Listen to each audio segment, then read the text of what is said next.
ജീവിതത്തിൽ എന്നും പാവപ്പെട്ടവരായിരിക്കാൻ, ദരിദ്രനായിരിക്കാൻ നിങ്ങൾക്ക് ഇഷ്ടമാണോ? എങ്കിൽ ഞാൻ ഈ പറയുന്ന കാര്യങ്ങൾ നിങ്ങൾ പതിവായിട്ട് ചെയ്താൽ മതി. ഒന്ന്, രാവിലെ തൊട്ട് വൈകുന്നേരം വരെ ടി വിയും കണ്ടുകൊണ്ട് സുഖമായിട്ട് വീട്ടിലിരിക്കുക. രണ്ടാമത്തത്, നിങ്ങൾക്ക് ഇഷ്ടമുള്ള ഒരു ഹോബിയും, അതായത് നിങ്ങൾക്ക് ഇഷ്ടമുള്ള ഒരു വിനോദങ്ങളും ജീവിതത്തിലേ ഇല്ലാതിരിക്കുക.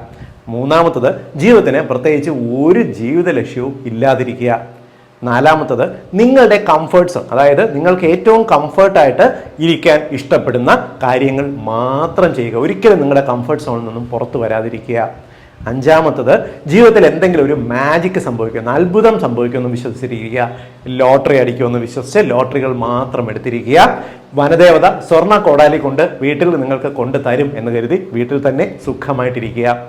ആറാമത്തെ കാര്യം, മറ്റുള്ളവരെ എപ്പോഴും കുറ്റപ്പെടുത്തിക്കൊണ്ടിരിക്കുക. മറ്റുള്ളവർ ചെയ്യുന്ന നല്ല കാര്യങ്ങളാണെങ്കിലും എന്താണെങ്കിലും അവരെങ്ങനെ കുറ്റം പറഞ്ഞുകൊണ്ടിരിക്കുക. ഈ കാര്യങ്ങൾ ചെയ്താൽ ജീവിതത്തിൽ എന്നും നിങ്ങൾ ദരിദ്രം